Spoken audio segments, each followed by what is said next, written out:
Bien, bonjour. Merci à toutes et à tous d'être là, très nombreux, très nombreuses, pour cette table ronde qui donc réunit une série de personnalités que je vais rapidement vous présenter. L'ensemble va durer 3/4 d'heure à peu près. C'est un temps assez réduit, une vingtaine de minutes par participant, un peu moins je pense. Non, on a 10 minutes par participant à peu près. On va avoir 3 fois 5 minutes par participant. Donc ce qui multiplié par 4 va donner plutôt une heure. Très bien. Donc en tout cas j'ai Michel qui me contrôle attentivement avec tout le sérieux qu'on lui connaît. Nous allons donc en terrain très sûr. Alors, je vais faire les présentations rapidement. Geneviève Fraisse, donc à la gauche de Michel, est philosophe, directrice de recherche au CNRS. Elle est l'auteure de très nombreux ouvrages sur l'histoire de la controverse des sexes du point de vue épistémologique et politique. Elle a notamment travaillé avec les historiens pour l'édition de l'histoire des femmes en Occident. Elle est présidente du conseil scientifique de l'Institut Émilie du Châtelet, on vous l'a dit à l'instant. Elle a été déléguée interministérielle aux droits des femmes en 97-98 et députée européenne en 99, de 99 à 2004. Alors, parmi les ouvrages récents qu'on peut trouver justement sur la table à l'entrée de cette salle, je citerai Les deux gouvernements, la famille et la cité en 2000, Du consentement auquel il vient d'être fait allusion en 2007 et Le privilège de Simone de Beauvoir en 2008, donc paru il y a quelques mois. Alors Catherine Vidal est à l'extrémité droite de la table. Elle est neurobiologiste, elle est directrice de recherche à l'Institut Pasteur. Elle travaille actuellement sur les maladies neurodégénératives, en particulier Creutzfeldt-Jakob et Alzheimer. Elle s'en consacre également beaucoup à la vulgarisation scientifique à travers des livres, des conférences, des publications dans les médias. Elle s'intéresse de manière générale au rapport science et société, qui est un rapport particulièrement problématique pour tout le monde de la recherche actuellement. Et elle est membre du conseil du comité scientifique Sciences et Citoyens du CNRS. Elle l'a été jusqu'en 2006. Elle est actuellement membre du comité scientifique de l'Institut. Parmi ses publications, Féminin masculin, mythe et idéologie, en 2006, et Cerveau, sexe et pouvoir, en 2005, donc un thème tout à fait central. À ma gauche, au fond, Michel Thor. Michel Thor est psychanalyste, il a été professeur à l'Université de Paris 7, en sciences humaines et cliniques. Il est l'auteur d'une œuvre abondante, considérable. Déjà, lorsque j'étais jeune étudiant, je lisais du Michel Thor.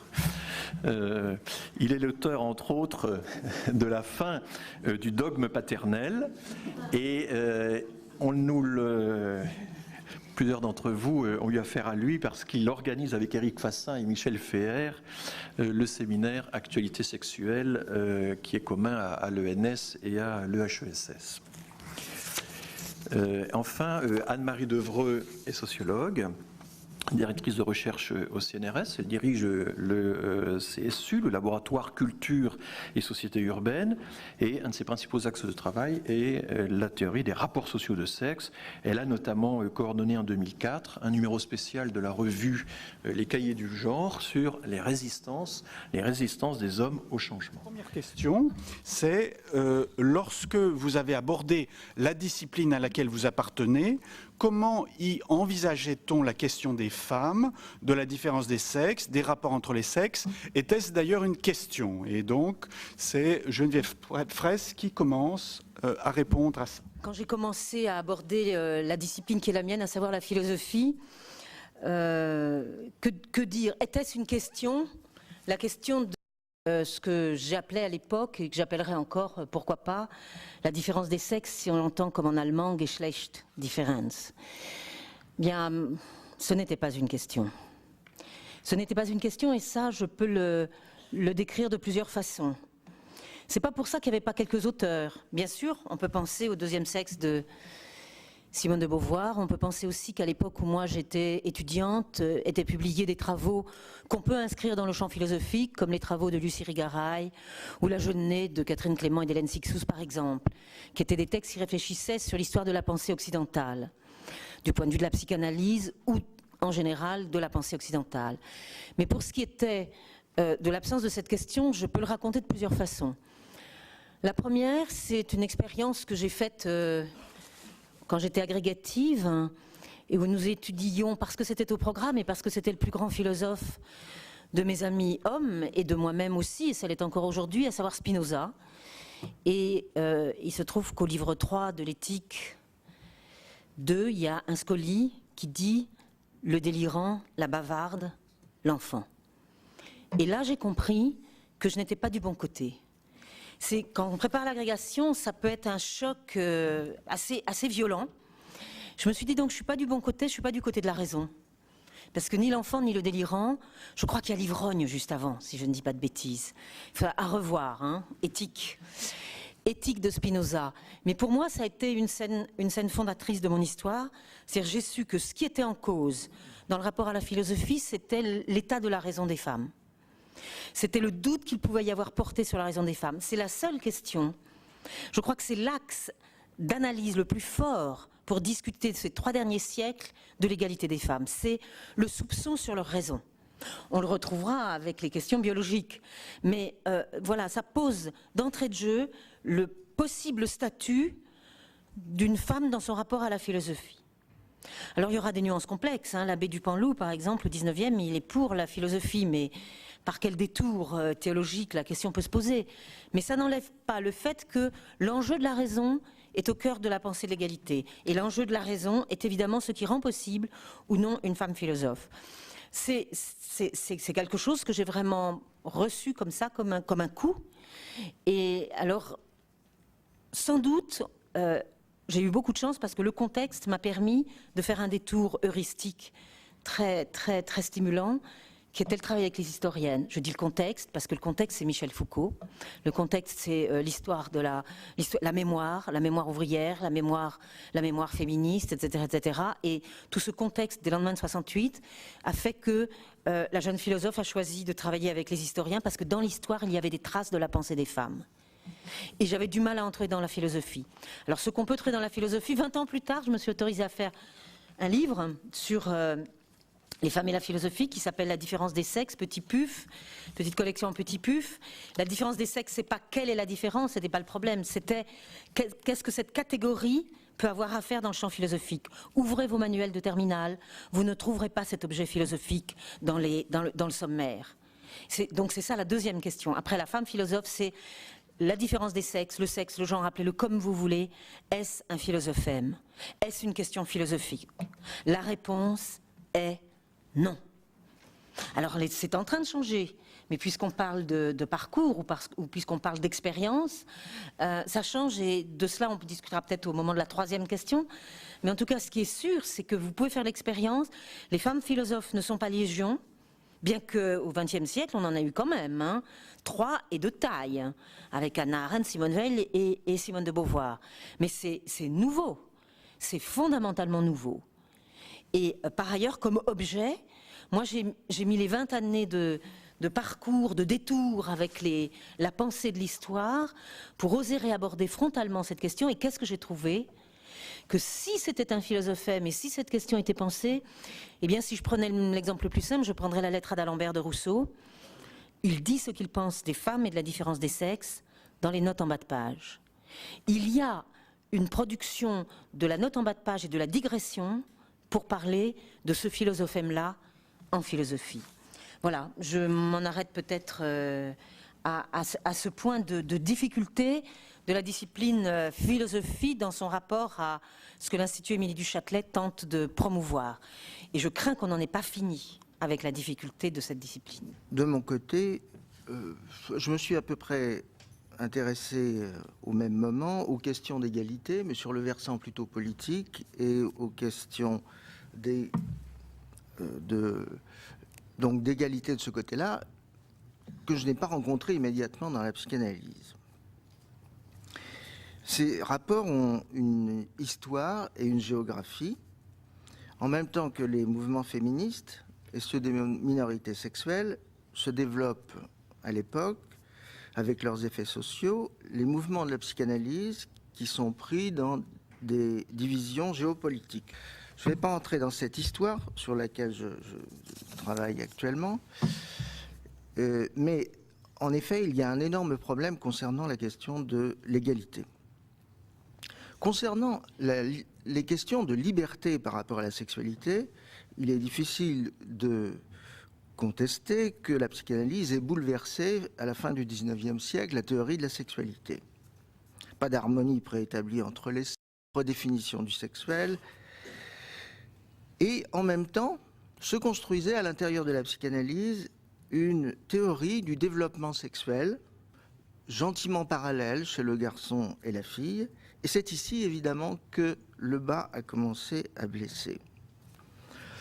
Il y a eu très rapidement une confusion entre certains aspects inattendus, empiriquement constatables dans le travail des analystes, dans les fantasmes des deux sexes, et la reprise de stéréotypes qui relancent la primauté fantasmatique de la sexualité masculine. L'entrée de femmes de plus en plus nombreuses dans la pratique de l'analyse dès les années 1920 n'a changé en rien n'a pas mis en question ce problème. Exemple, une analyste comme Hélène Deutsch reproduit fidèlement les mêmes stéréotypes concernant les mères célibataires ou la procréation que les collègues masculins. Pourquoi ? Je souligne dans ce premier temps un paradoxe pour moi. La psychanalyse est convoquée pour des prises de position qui sont de plus en plus inégalitaires, surtout à partir des années 1980. Or, il se trouve que la notion de résistance, telle que nous l'employons ici tout naturellement, est précisément issue, dans son usage théorique, de la psychanalyse, et qu'elle désigne une entrave affective, pulsionnelle, au mouvement de l'analyse à lever.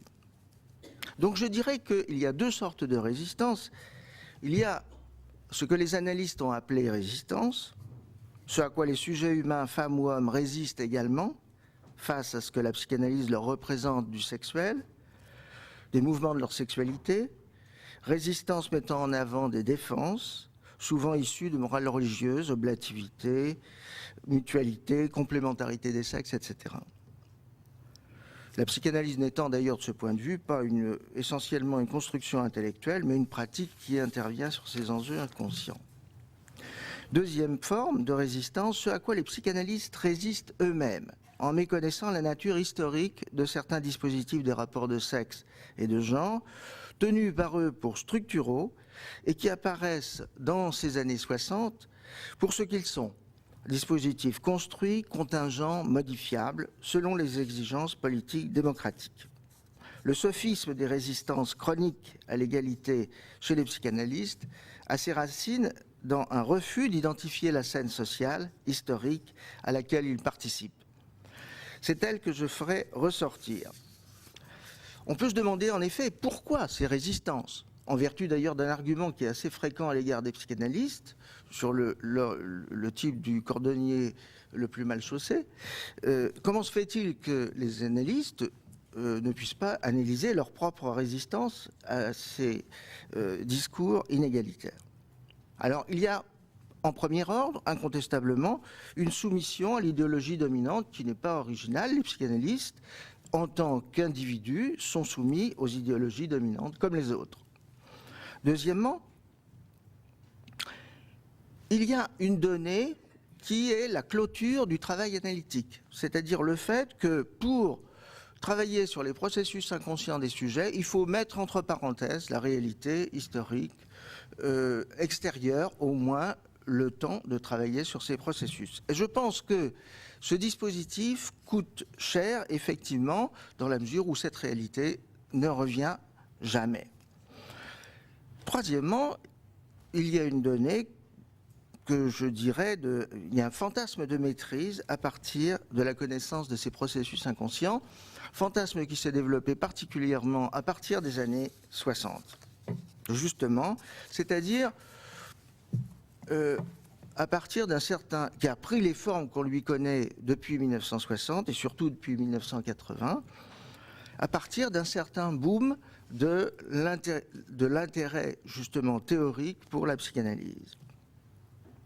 Ces années 60, et je termine là-dessus, sont caractérisées par un rapport contradictoire de la psychanalyse au mouvement pour l'égalité sexuelle. D'un côté, la psychanalyse est étroitement liée, ce n'est pas nouveau d'ailleurs, aux formes sociales de la révolution sexuelle.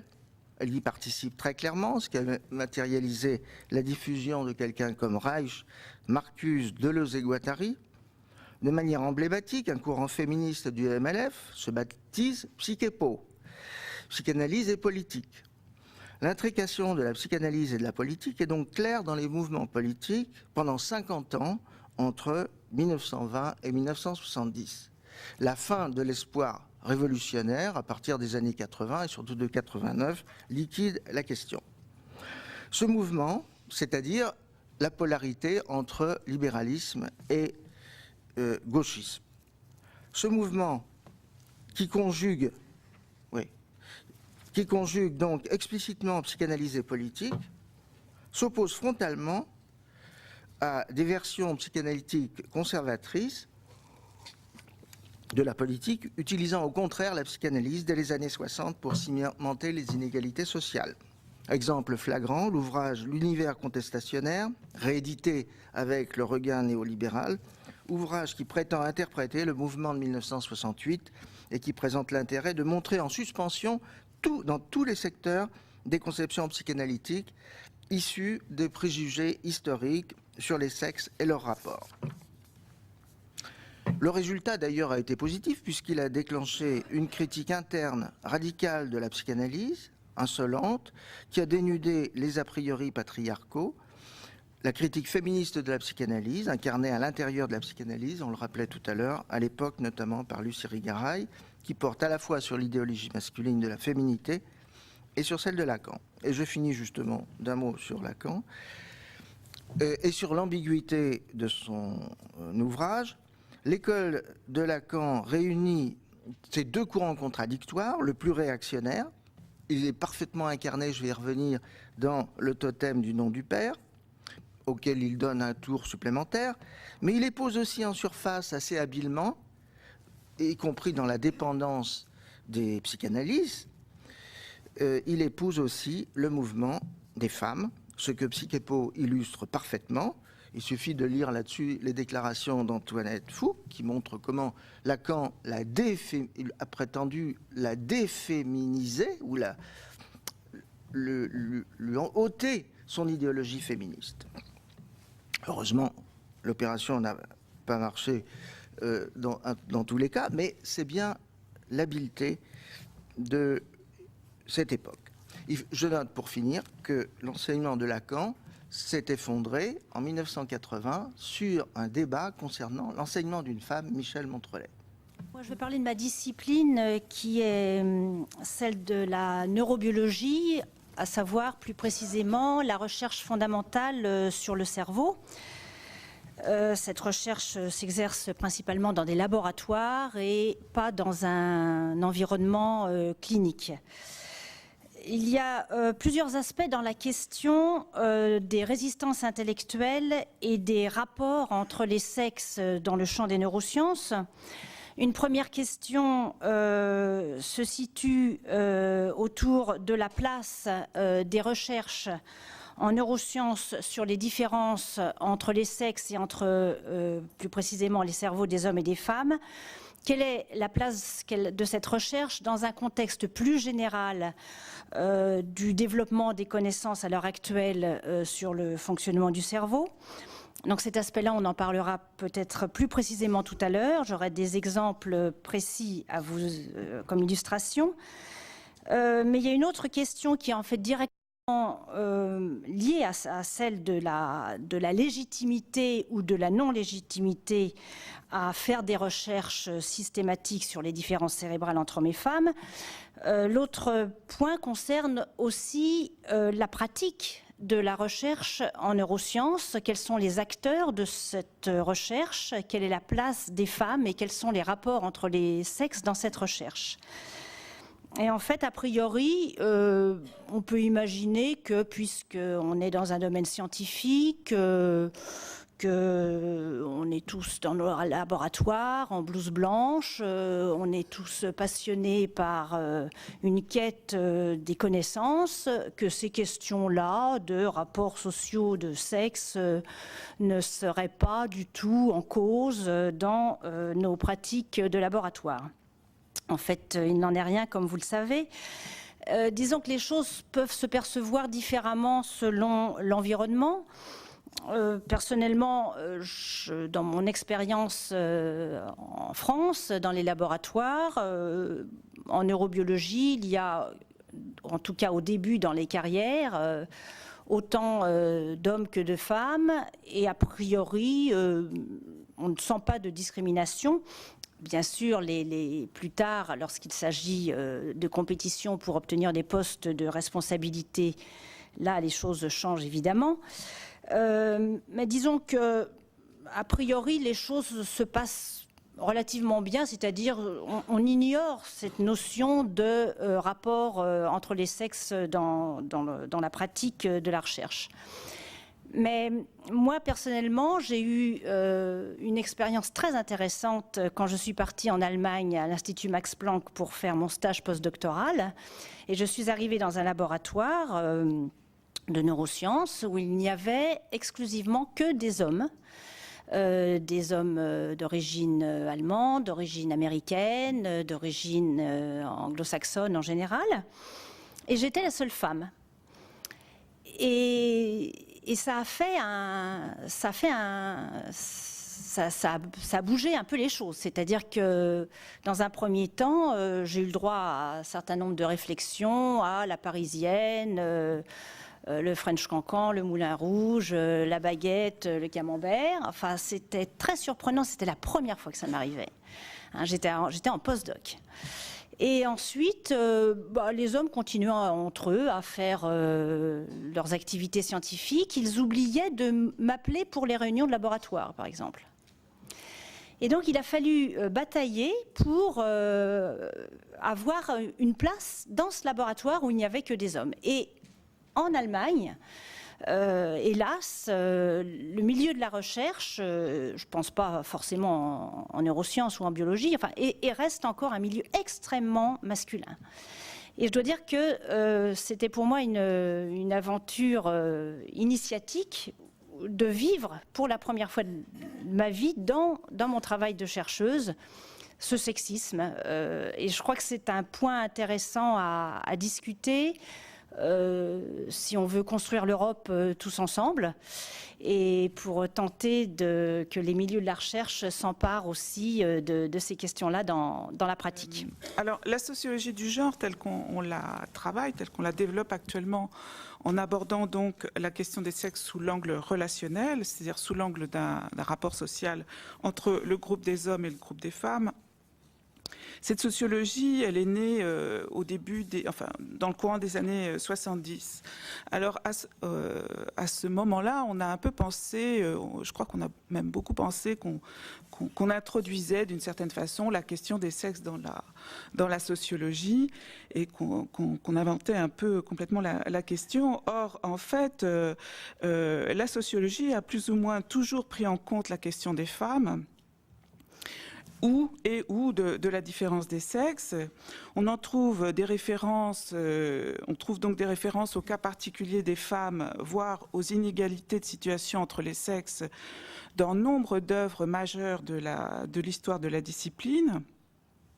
Et nous sommes en train de faire à plusieurs une relecture de l'ensemble de la sociologie et de quelques œuvres connexes pour montrer comment justement cette question a en fait toujours existé, mais comment elle a été traitée et comment aussi on a évité de traiter de la question des rapports entre les sexes, en fait. C'est-à-dire qu'on peut parler des femmes tout en évitant de parler des rapports entre les sexes et même de la domination masculine. Alors, dans les années 60, dans les travaux avec lesquels vont dialoguer les premières recherches féministes des années 70, la question se traite en termes de conditions féminines. Et par conséquent, on isole cette condition, on parle d'une condition particulière des femmes qui constitue donc alors un cas spécifique, le cas spécifique d'un modèle général dont personne ne dit qu'au fond, il ne recouvre que le cas masculin.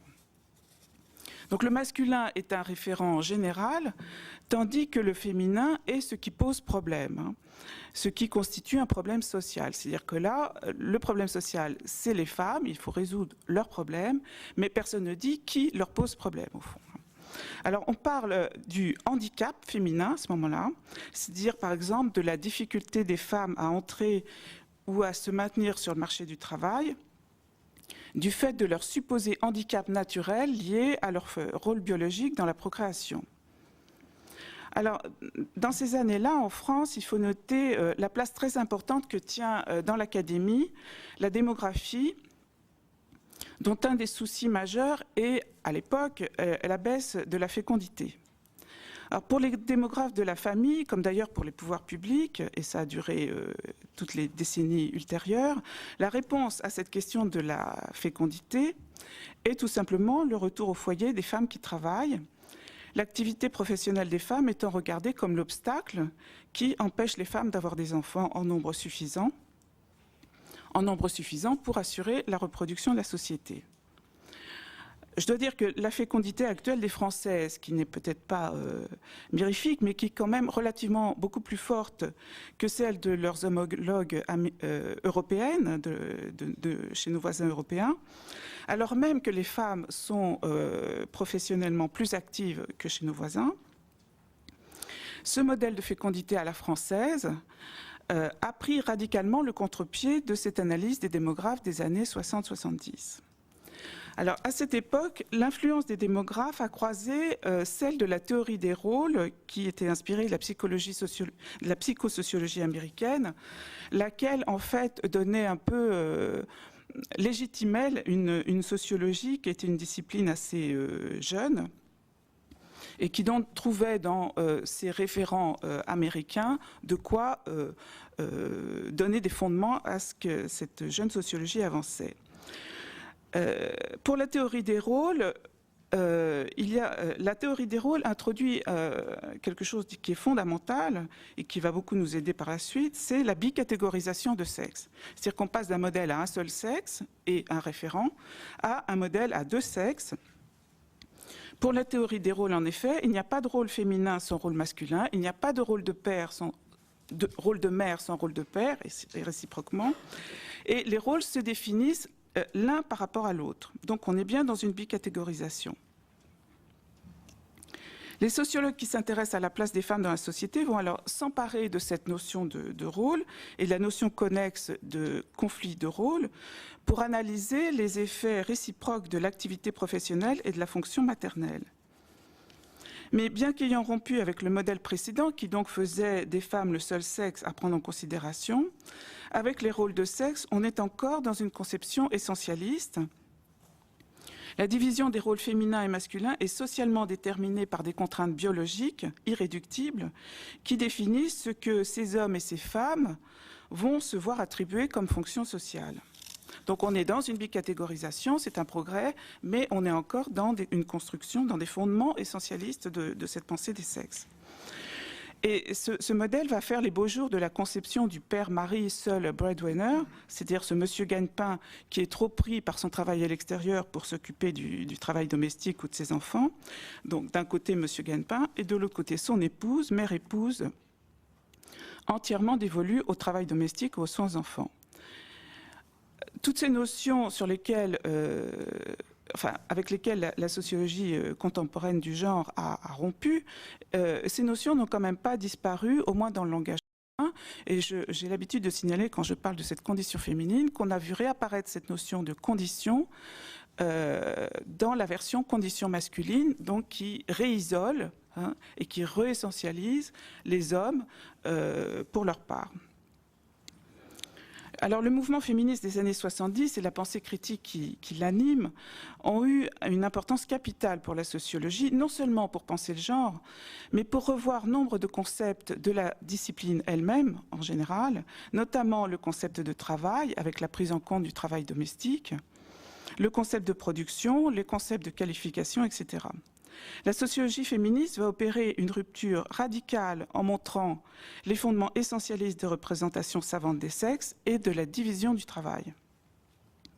Elle va ainsi montrer que cette division du travail entre les sexes est le produit d'un système social, d'un système qui hiérarchise les sexes et les met dans un rapport d'inégalité fondamentale, un système d'oppression d'un sexe par l'autre.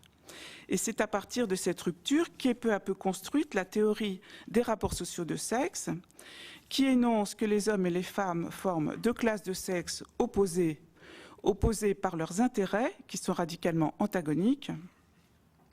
Les femmes cherchant à alléger, voire faire disparaître l'oppression, la domination, la subordination qu'elles subissent, les hommes cherchant à préserver les avantages qu'ils tirent de cette domination sur les femmes. Donc, antagonisme au niveau des intérêts dans le rapport.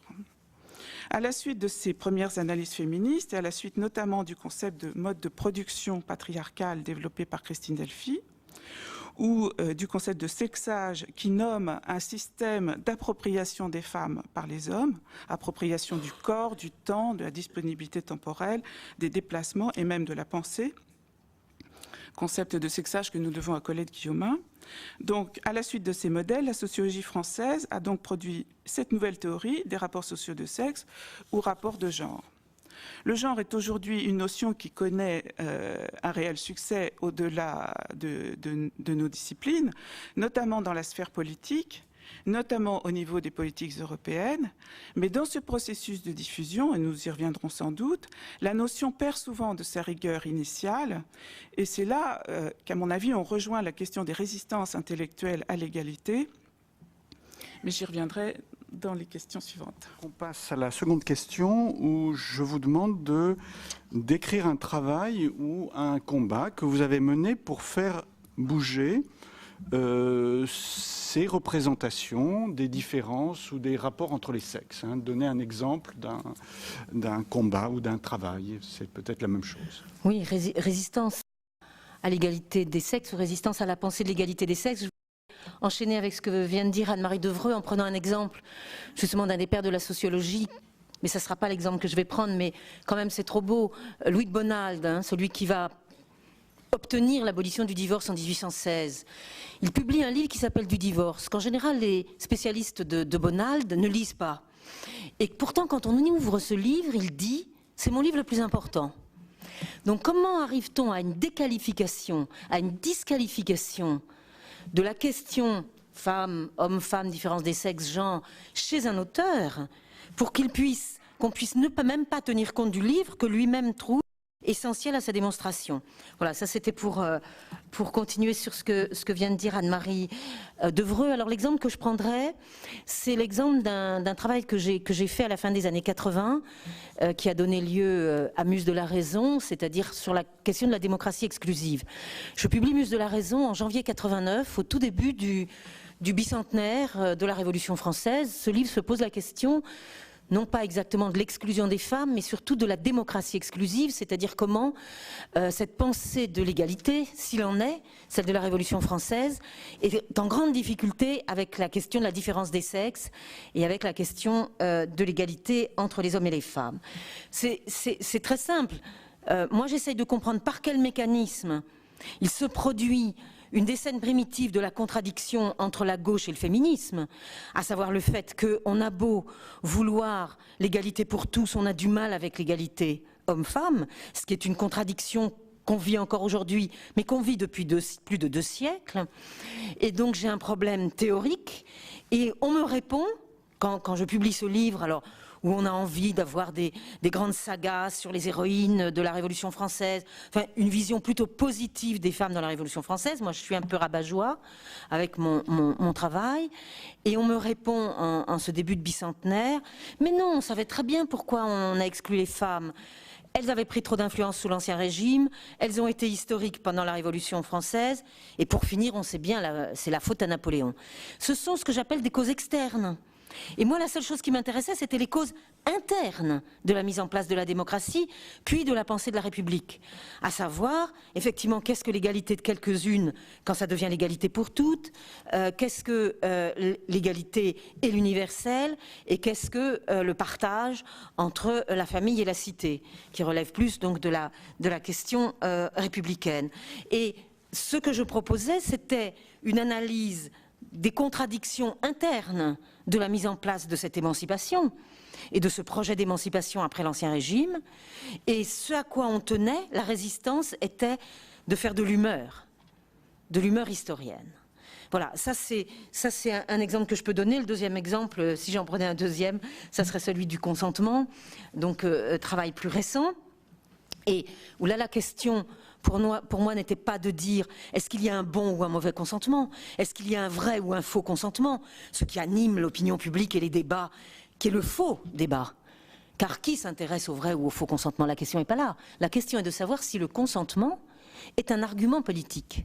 C'est-à-dire si le consentement d'un individu est une promesse de société collective et la pensée d'un monde commun.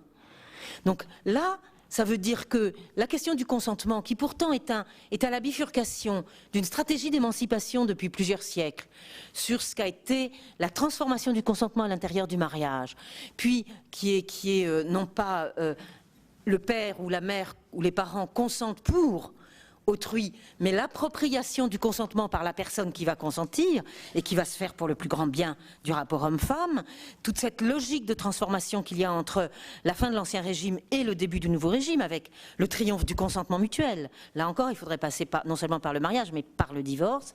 On s'aperçoit que cette notion d'émancipation, donc d'égalité, devient centrale à l'intérieur de la démarche du consentement.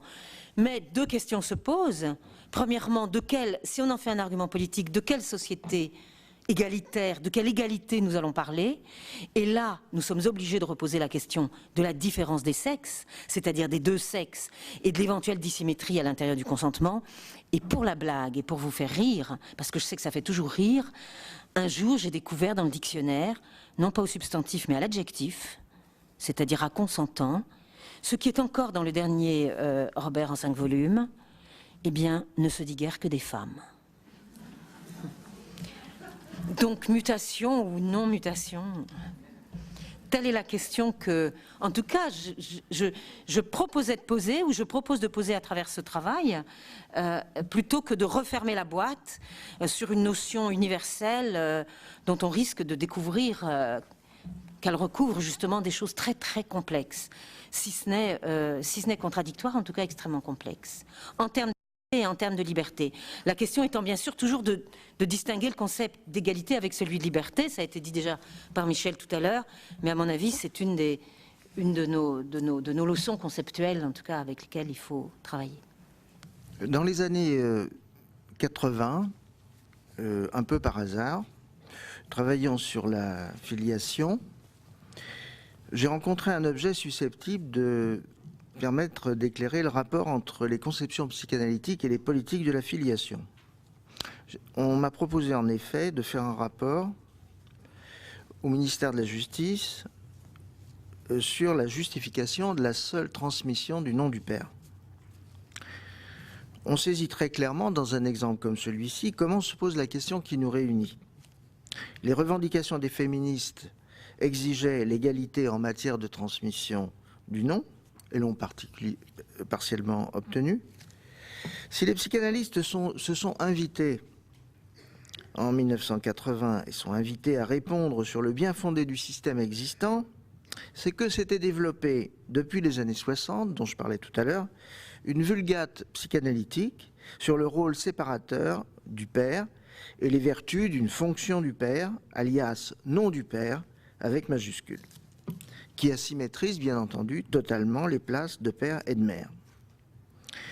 Et on voit à ce moment-là se dessiner une posture nouvelle, étrangère aux psychanalystes jusqu'à cette époque, qui va consister à justifier un ordre existant juridique au nom de raisons supérieures et d'un ordre qui va être baptisé dès lors ordre symbolique, dont la psychanalyse montrerait les bonnes raisons dans l'inconscient.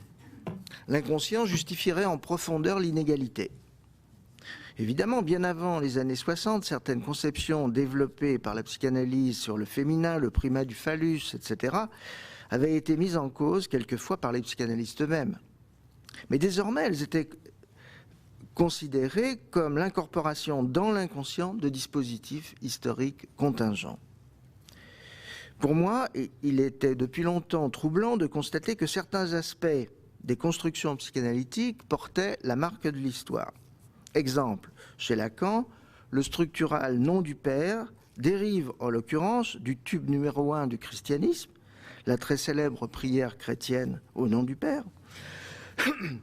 L'extraordinaire étant que cela ne sembla faire aux psychanalystes aucun problème. J'eus le mauvais esprit de trouver l'opération franchement comique et je décidai de réexaminer le principe même de la relation de la psychanalyse à l'histoire en faisant l'histoire de la dite transmission du nom de famille. J'ai constaté alors que la transmission du seul nom du père était historique, elle datait du Xe siècle en Occident, donc contingente, et qu'elle ne dérivait nullement d'un ordre transcendant de structuration des sujets, mais des exigences de transmission de la noblesse. À partir de cette constatation, j'ai entrepris de faire le tri dans les constructions freudiennes et lacaniennes sur le père et sur l'Édipe, entre ce qui résulte de la production proprement psychanalytique, et qui à mon avis est de la psychanalyse, et ce qui s'avère emprunté, sans transformation, aux représentations traditionnelles du père que le discours psychanalytique charrie sans critique. La première fois que j'exposais mes analyses dans une journée psychanalytique à Confrontation en 1980, j'eus la surprise d'entendre la rumeur courir que je voulais détruire la psychanalyse. Ce ne sera pas d'ailleurs la dernière fois que j'entendrai ce refrain. Mais non, je n'ai pas cette prétention mégalomaniaque. Simplement, j'ai au contraire le désir que certains ne la détruisent pas, de mes chers collègues, en y fourrant des vieilleries inanalysées, non produites par la psychanalyse, et parasitant la psychanalyse pour des fins détestables, justification de la soumission, de l'inégalité. La figure historique du père comporte les principaux attributs du patriarcat, que la modernité lui a retirés un par un, au nom des nouveaux principes de l'organisation sociale, la liberté et l'égalité. Le père, pour moi, est une organisation psychique historique du pouvoir, le nom d'une forme de domination historique faisant communiquer la sphère familiale et l'autorité politique.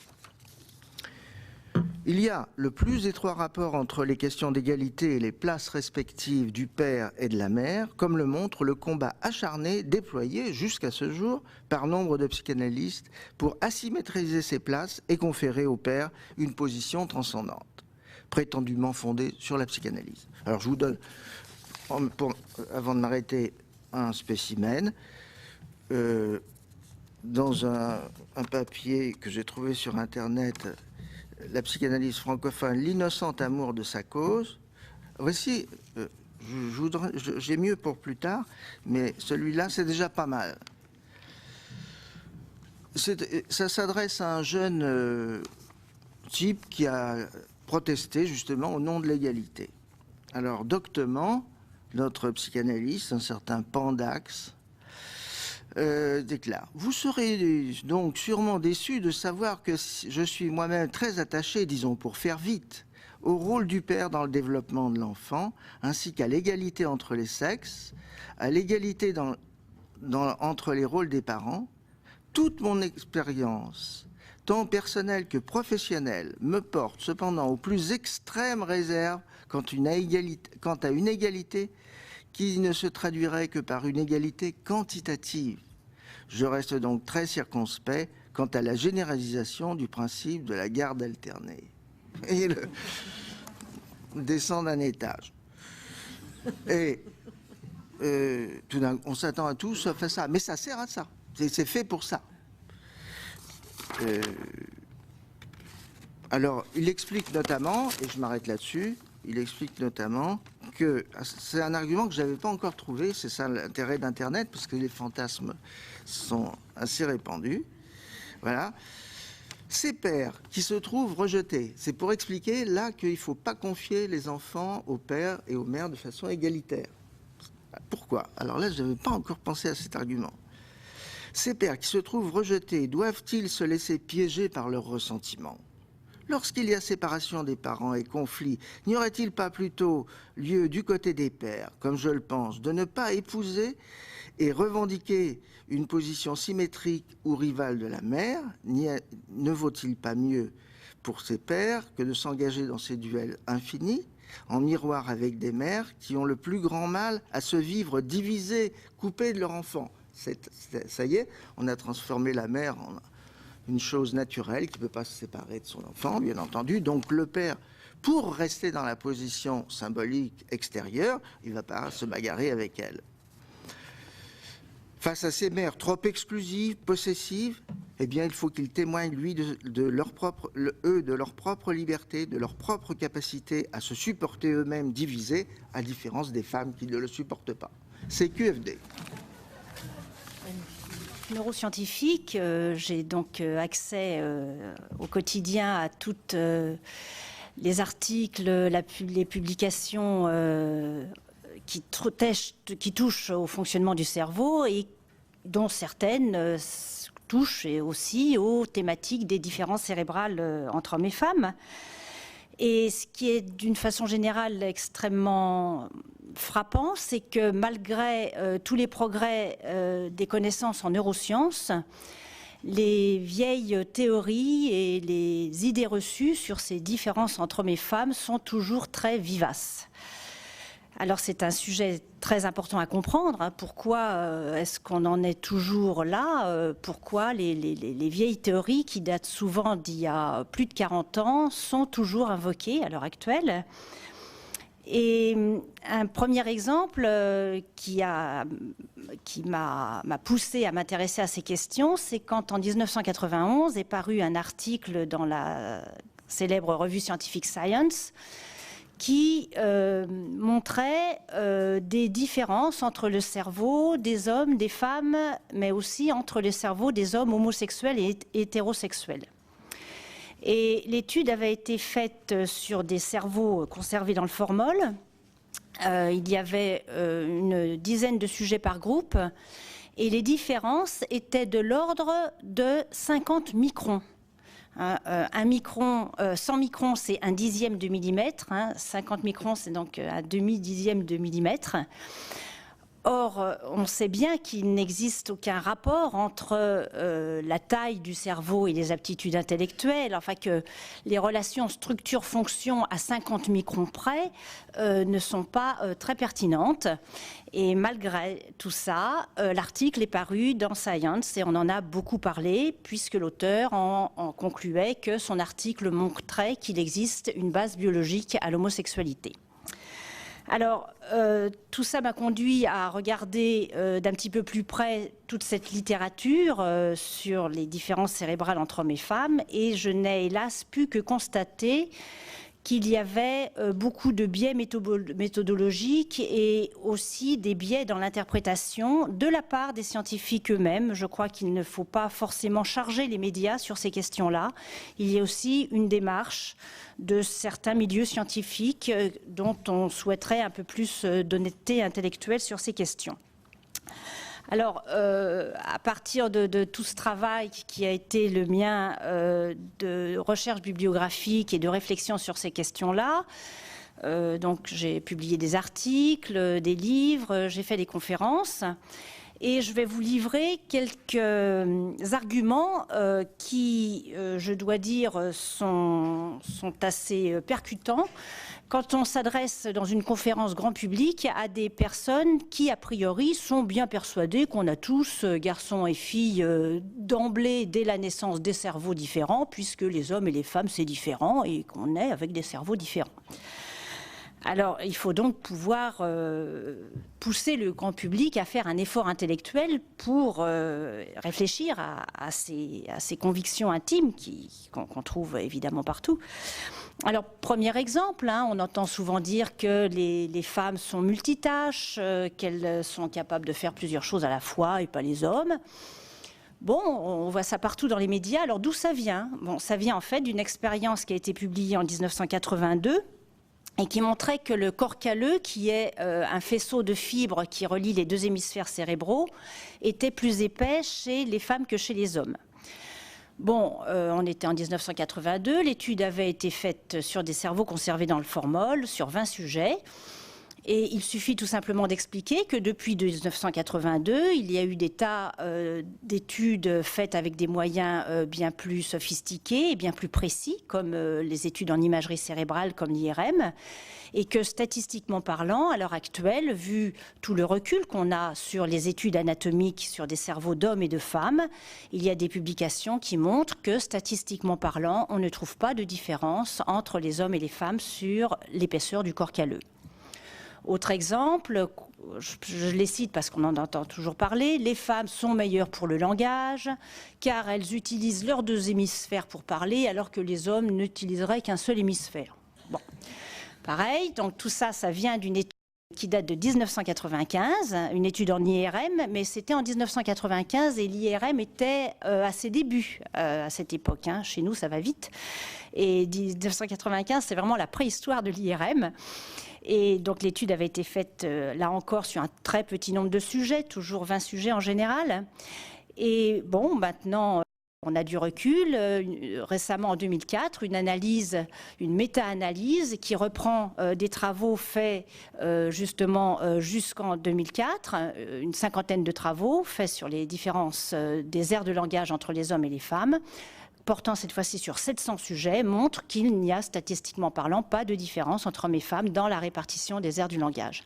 Donc vous voyez, c'est ce genre d'argument qui est tout simple finalement. Il suffit de décrire la réalité des expériences, les replacer dans un contexte, et le grand public se rend compte que on peut avoir un petit peu de recul lorsque les médias vous annoncent aux journaux télévisés le nouveau scoop d'une nouvelle révélation faite par l'IRM qui a montré que de nouvelles zones ont été révélées, etc. Bon, ce qu'il faut voir d'une façon générale, c'est que l'IRM, l'imagerie cérébrale, qui est maintenant une sorte de Graal qui permettrait de tout expliquer. On a eu la période où c'est la génétique qui expliquait tout. Maintenant, c'est l'IRM qui explique tout. L'IRM, c'est le meilleur et le pire. C'est le meilleur parce que l'IRM a permis de montrer de façon absolument fantastique et incontestable les de plasticité du cerveau, qui montre que le cerveau se modifie en permanence en fonction de l'apprentissage et de l'expérience vécue, qu'il y a sans arrêt des nouvelles connexions qui se font et se défont, qu'un cortex cérébral, ça peut s'épaissir ou se rétrécir selon la pratique. Donc ça, c'est un acquis très important, cette notion de plasticité cérébrale, ce qui explique que nous avons tous des cerveaux différents. Nous sommes 6,5 milliards d'êtres humains, ça veut dire 6,5 milliards de personnalités différentes et 6,5 milliards de cerveaux différents. Et le versant négatif de l'IRM, c'est de revenir à des visions du type de la phrénologie, où il y aurait une zone pour chaque fonction. Et cette vision-là est totalement fausse, et justement totalement démentie par l'IRM elle-même. Vous voyez, donc, vous voyez, c'est important d'arriver... moi, en tant que neurobiologiste, j'ai les moyens d'expliquer ce genre de situation, qui est aussi d'expliquer à un grand public qu'en science, il y a des débats sur des grandes questions. Qu'est-ce que c'est la mémoire, le langage, la perception, et que ces questions ne sont pas réglées une fois pour toutes par un scientifique qui arrive sur un plateau télé et qui dit « moi, j'ai montré que ». Donc... c'est important dans ces occasions, quand je m'adresse à un grand public, justement de montrer l'intérêt de la démarche scientifique, de montrer justement toutes ces extraordinaires capacités du cerveau dans la plasticité. Et c'est ça qui fait, je dois dire, je suis assez contente, que je trouve qu'il y a un certain progrès dans l'attitude, en tout cas, des médias. Quand maintenant, que ce soit les journaux féminins ou bien les magazines pour la jeunesse, ou n'importe quel journal, qu'il soit en ligne ou la presse écrite ou la télé, la radio, etc., quand il y a ces questions qui concernent le cerveau des hommes et des femmes, et bien très souvent, on m'appelle et on me demande mon avis, et ça fait plaisir parce que ça montre que les idées progressent. Voilà. Moi, au début, j'étais très, très intéressée en sociologue, par la façon dont la société catégorise les groupes, classe les individus dans des groupes, nomme des groupes, et ce faisant permet ou pas d'étudier ces groupes, d'étudier ces comportements, les comportements des individus dans ces groupes. Et j'ai été très influencée en fait par une remarque de Nicole Claude Mathieu qui parlait à propos des ethnologues dont elle étudiait les œuvres de façon critique. Elle parlait de l'illogisme qu'il y a à ne considérer que la catégorie des femmes et à parler de différence dans le même temps. C'est-à-dire que dans ses travaux, les femmes étaient spécifiées, mais disait Nicole Claude Mathieu avec humour, elles étaient différentes toutes seules, elles étaient seules dans la différence, ce qui est absurde. Alors moi, je me suis posé assez vite la question donc des deux groupes de sexe. Deux groupes de sexe, ça veut dire se poser la question aussi des hommes.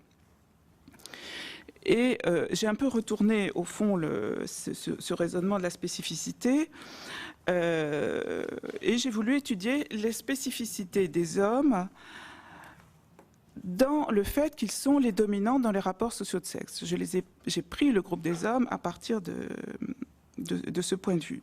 Comment devient-on un homme dominant ? Alors, pour étudier cette question, je me suis intéressée évidemment à la socialisation des garçons. La socialisation est une question très importante en sociologie. Socialisation des garçons, donc, et à la transmission des systèmes hiérarchisant les valeurs liées au masculin et les valeurs liées au féminin.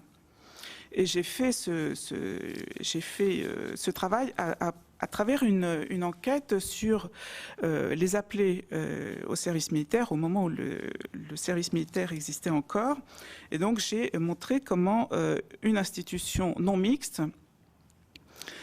alors qu'il n'y avait pas de femmes, était parcourue de part en part par les rapports sociaux de sexe, par la hiérarchie entre les sexes et même la division sexuelle du travail, c'est-à-dire qu'il y avait une division entre hommes, disons, biologiques, qui s'opérait selon la place plus ou moins infériorisée dans la division du travail. Et donc les hommes, certains appelés étaient basculés du côté du féminin, et d'ailleurs avaient la plus grande trouille de basculer du côté du féminin, ce qui produisait chez eux tout un discours lié en fait à la folie, la peur d'être du mauvais côté. Alors par la suite, le thème du masculin et des masculinités s'est beaucoup développé en sociologie, vous connaissez ces travaux sans doute, parfois en référence aux rapports sociaux de sexe, et parfois pas, mais toujours sur l'arrière-fond d'une représentation sociale qui a connu un franc succès, celle des nouveaux hommes, des nouveaux pères, de la nouvelle paternité. Ces représentations, dont j'ai pu démontrer le caractère très idéologique en m'appuyant sur des statistiques concernant les activités des hommes dans le domaine des pratiques parentales, ces représentations qui sont même qui appartiennent aussi à un discours savant, ont fait de changements très localisés socialement, c'est-à-dire que les hommes qui changent se sont surtout trouvés dans les classes moyennes intellectuelles et urbaines. Vous voyez comme c'est localisé dans la société, dans l'ensemble de la société. Donc on fait de ce changement très localisé une vérité universelle traversant toute la société. Donc on a pu parler d'un nouveau modèle, nouveau père, nouveaux hommes. Et ce modèle est aussi, j'ai pu le démontrer grâce à une enquête, un travail sur les statistiques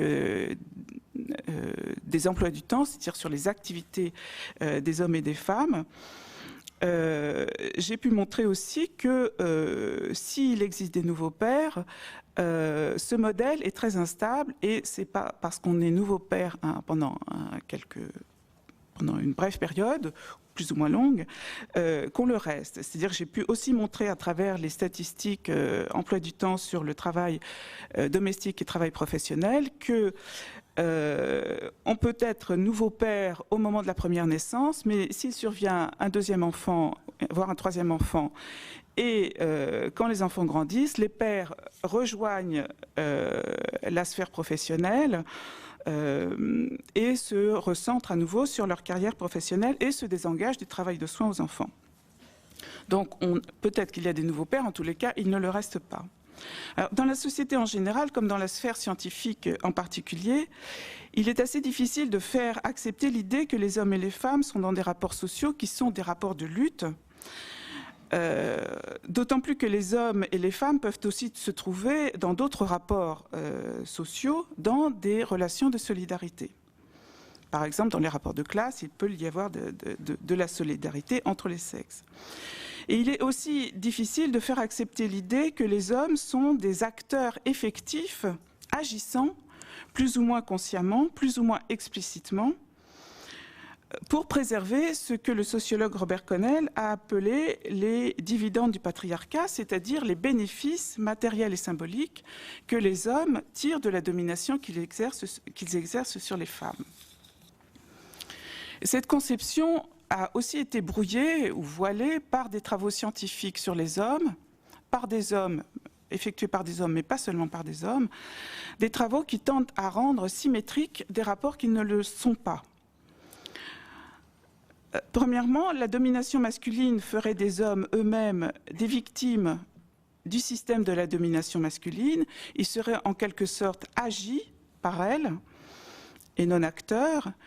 Notamment, ils seraient contraints d'entrer en lutte de rivalité virile vis-à-vis des autres hommes, et ainsi, ils ne pourraient pas échapper à jouer leur rôle de dominant. C'est le schéma proposé par Pierre Bourdieu, qui en outre fait de la dimension symbolique de la domination masculine la dimension principale, en laissant au second plan les contraintes matérielles qui font que les femmes, il fait toute une étude à un moment sur la position droite et la position courbe. Le droit évidemment est du côté, enfin la position droite est du côté du masculin et la position courbe du côté du féminin, et il s'appuie sur des matériaux. Et quand il regarde ces matériaux, les propres photos qu'il a choisies, les photos qu'il a choisies pour illustrer son article, il oublie tout simplement ce qui fait que les femmes courbent la tête, courbent leur corps, c'est-à-dire qu'elles sont en train, en l'occurrence, de porter des jarres d'huile et que ce n'est pas possible de porter une jarre d'huile en restant droit, debout. Mais il oublie toutes les situations où les femmes sont justement, y compris dans un des romans qu'il analyse, sont debout, regardent au loin et ont justement cette attitude qu'ils réfèrent seulement aux hommes. Alors voilà une première façon de symétriser des rapports qui ne le sont pas, c'est de dire que les hommes sont aussi victimes que les femmes du système de la domination masculine. Une autre thématique qui symétrise les rapports de sexe, c'est celle qui consiste à dire que les femmes, en essayant de changer les choses, en essayant de modifier la division du travail, chercheraient en fait à prendre du pouvoir sur les hommes. Si l'on étudie dans le temps l'évolution de cette thématique du pouvoir dans la sociologie française, on s'aperçoit que cette idée de pouvoir des femmes a émergé et a connu du succès au fur et à mesure que les féministes remettaient en cause la domination masculine. C'est-à-dire qu'en fait, la lutte des femmes pour réduire la domination subie est assimilée à une prise de pouvoir. Alors, cette symétrisation est, selon moi, un des procédés actuels majeurs par lequel s'expriment les résistances intellectuelles au changement social en faveur des femmes, en faveur donc de l'égalité entre les hommes et les femmes. Et de l'accent mis sur les masculinités mises à mal par la critique féministe plutôt que sur les hommes regardés sous l'angle de leur pratique de dominant, donc cet accent mis sur l'identité masculine, le malaise masculin, etc., et la transformation des masculinités plutôt que sur les hommes comme dominants. Ce choix de focalisation tend, comme l'a démontré Léo Thiers-Vidal dans sa thèse, à produire ce qu'il a appelé une érosion de la dimension politique, c'est-à-dire de la dimension du pouvoir, des rapports de genre dans les analyses masculines de la domination masculine, de la domination masculine, justement. Voilà, je m'arrête. Troisième question, plus difficile, il faut s'engager aussi là-dessus. Est-ce que vous diriez que le savoir sur les rapports entre les sexes dans votre discipline est en retard sur le mouvement de la société, qu'il le reflète ou qu'il le précède? Est-ce que vous êtes optimiste ou pessimiste pour l'avenir? Trois remarques. La première, pour reprendre ce que je disais au tout début, pour ce qui est des femmes philosophes, la multiplication, la démultiplication des sujets femmes ou de sexe féminin faisant de la philosophie, c'est considérablement, on pourrait dire, banalisé. J'ajouterais que cette question-là n'est intéressante que si on se souvient que la question du désir de la philosophie, du désir de la pensée, est quand même au cœur même de la question philosophique. Donc c'est pour ça que j'ajouterais aux définitions que donnait tout à l'heure Evelyne Père sur le sexe, que c'est pas seulement les sexes, mais aussi le sexe, c'est-à-dire sexe, éros, libido, qui est quand même en jeu dans le rapport à la pensée. Et donc on n'en fera pas l'économie de toutes les façons, et c'est plutôt bien.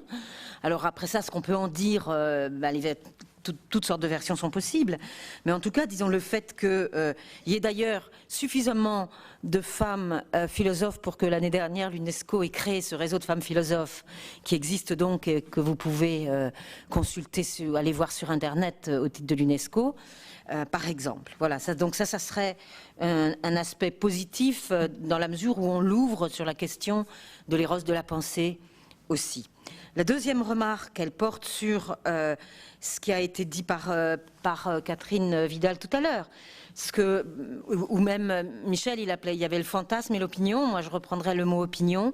Nous avons affaire à ce que, pour ma part, je nomme la ritournelle de l'opinion. On peut réentendre les mêmes bêtises sur ce sur quoi on travaille, de manière répétée après des années et des décennies. Donc cette question de la ritournelle de l'opinion est à prendre en compte dans la réflexion elle-même. C'est pour ça sans doute que, par exemple, Simone de Beauvoir, pour moi, c'était très important, notamment son introduction au deuxième sexe, parce qu'elle se pose la question du comment penser. Comment penser, c'est-à-dire comment, c'est de l'épistémologie, comment affronter un certain nombre d'obstacles propres à la pensée concernant ces questions-là. Et là, il y a une tradition depuis quelques siècles qui, même faible, depuis Poulain de la Barre en passant par Stuart Mill et Simone de Beauvoir, vaut la peine. Quelque chose se joue du comment échapper à la ritournelle de l'opinion. La troisième remarque, elle porterait sur le contenu même de la philosophie. Alors là, tout est ouvert. Alors j'ai fait une réponse positive, une réponse négative. Sa troisième remarque, je dirais, tout est ouvert. C'est-à-dire aussi bien sur penser femme, sexe, genre, alors avec ce que genre peut proposer, je ne rentre pas là-dedans dans tout ça, mais avec ce que chaque terme peut proposer, de possibilités de réfléchir et de penser d'une part, et d'autre part, inversement, ce que la question des sexes peut irriguer ou irrigue et se retrouve à l'intérieur même de l'ensemble de la pensée de la philosophie. Donc là, je crois qu'il y a une double entrée possible, celle du côté du particulier de femme, sexe, genre, et celle qui, sans doute, est la même question, mais quand même, on peut les distinguer. Et j'avoue que tout ce qui peut décaler et déplacer des représentations philosophiques sont possibles. Cela dit, la tâche, l'ambition est immense. Moi, j'ai vu quand même, je voudrais parler concrètement, j'ai vu de jeunes chercheuses abandonner des sujets de thèse en philosophie sur cette question-là.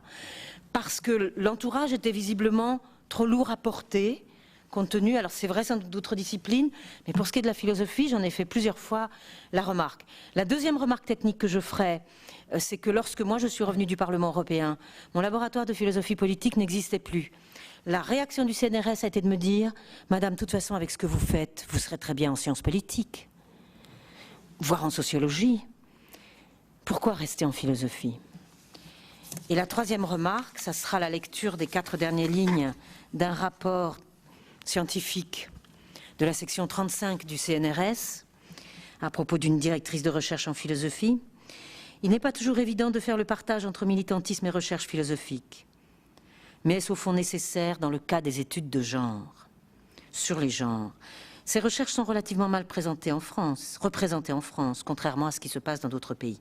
Il faut donc se féliciter de la place que cette directrice de recherche occupe dans le champ. Que voulez-vous faire avec cela? Ce rapport est répété depuis 4 ans, recopié depuis 4 ans. Ça donne là une vision plutôt pessimiste des choses. Dans Le Monde, en 2007, dans le journal Le Monde, en 2007, vous avez pu lire un article d'un psychanalyste fort connu, directeur d'une association appelée Lali, je sais pas, Lali à l'apostrophe, hein, je précise, et sans E, association lacanienne internationale, et à propos de, qui s'intitulait La mère sévère, à propos de Ségolène Royal. Il nous annonçait, vous le savez, avec solennité, que la France vient encore d'innover dans le champ du politique, en assurant la promotion d'une figure du pouvoir restée jusqu'alors inédite. Autrement dit, fin de citation, le simple fait qu'une femme puisse espérer accéder à la magistrature suprême est présenté à l'avance comme un changement de référent, avec un majuscule, un bouleversement de l'ordre symbolique, une subversion du pouvoir, une bizarrerie encore jamais vue dans les sociétés. Ce monstre politique, en plus, est français, comme la Révolution. Et ce n'est ni plus ni moins qu'une première, dit-il, dans l'histoire qui nous est connue. Évidemment, là, on rêve parce qu'on se demande où il prend son histoire. Mais c'est un pas de plus, de trop, justement, dans la Révolution. Je pense que Geneviève sera sensible à l'allusion. Cette dernière s'étant bien gardée de donner le pouvoir aux femmes, de toucher au pouvoir mâle. Or, tel est bien l'enjeu. L'insupportable de la substitution, nous explique-t-il sérieusement, d'une mère à la place du seul légitime pouvoir du père qui, dans la doctrine patriarcale chantée par la psychanalyse lacanienne, se substitue au pouvoir de la mère. La possible élection d'une femme serait en France le monde à l'envers. Vous voyez l'exemple pour les autres. L'argumentaire conjugue une description du rapport entre la future possible présidente et le peuple, à cause de la démocratie participative, vous en doutez. Et au fond, Madame Royal, vive le signifiant, c'est Marie-Antoinette. Sur ce point, en effet, le discours de Charles Melman rejoint Marie-Antoinette.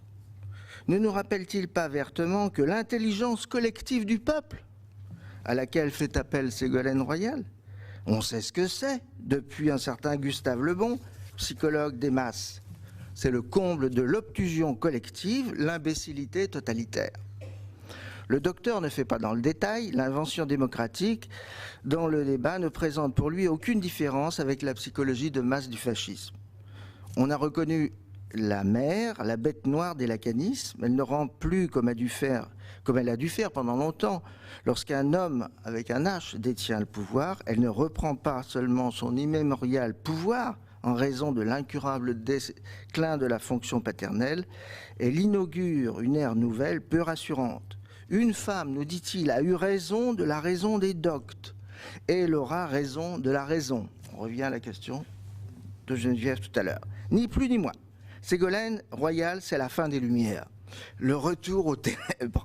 Lors de la prochaine élection, nous dit-il, on verra, je cite, les vieux briscards et les paumés des familles décomposées, généralement on les appelle recomposées, hein, porter leur idole sur le pavois.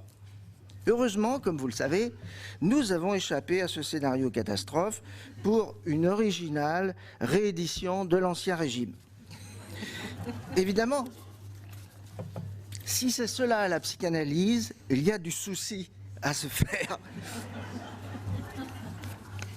Ben enfin, il ne vous a pas échappé, à travers ce rapport du CNRS, si bienvenu, qu'il s'agit simplement, je vous rassure, de donner là, pour discours de la psychanalyse, les sornettes les plus grossières des fantasmes masculins non analysés.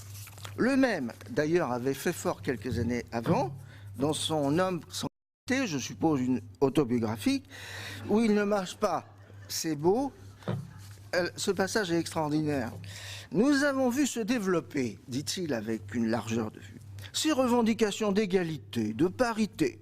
Après tout, pourquoi pas? C'est un idéal formidable. Il y a bien longtemps que cette aspiration égalitariste hante l'humanité. Mais s'adresse-t-il à son compère, un certain Lebrun?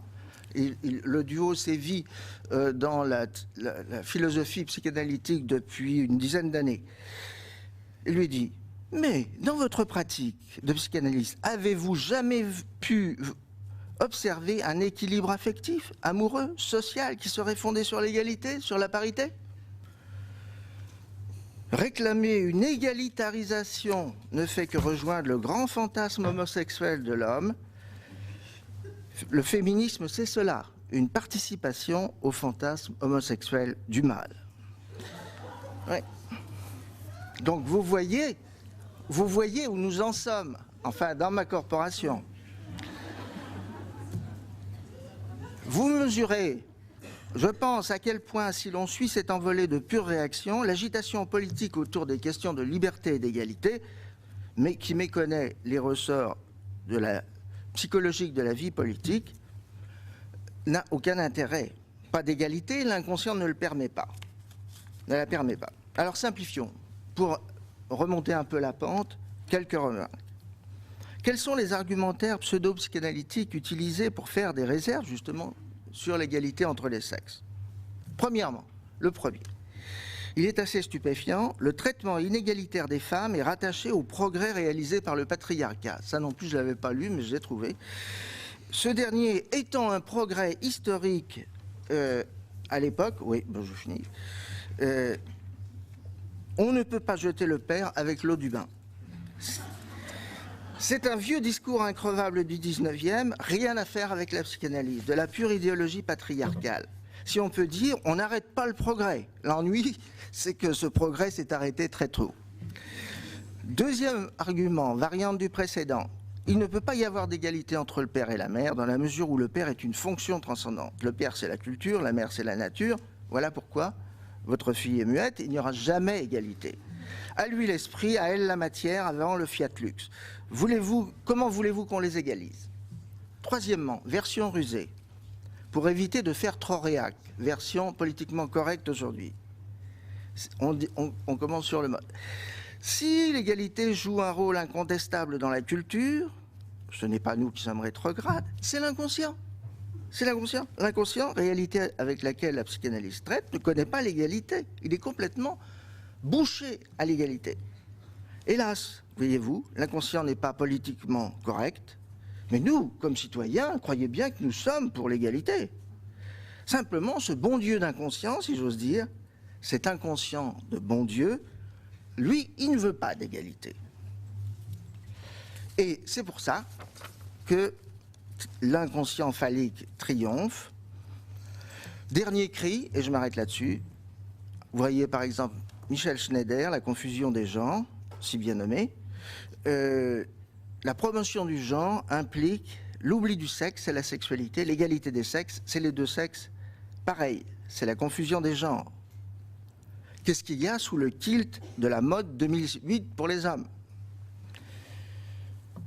Voilà donc quelques-uns des aspects des ressorts de la construction inégalitaire analytique. Alors, l'état du savoir sur les différences cérébrales entre les sexes en neurosciences.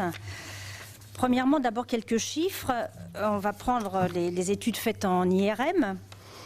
Entre 1995 et 2006, il y a eu 10 766 publications sur l'étude par l'IRM des fonctions cognitives supérieures telles que la mémoire, l'apprentissage, le langage, la perception, etc.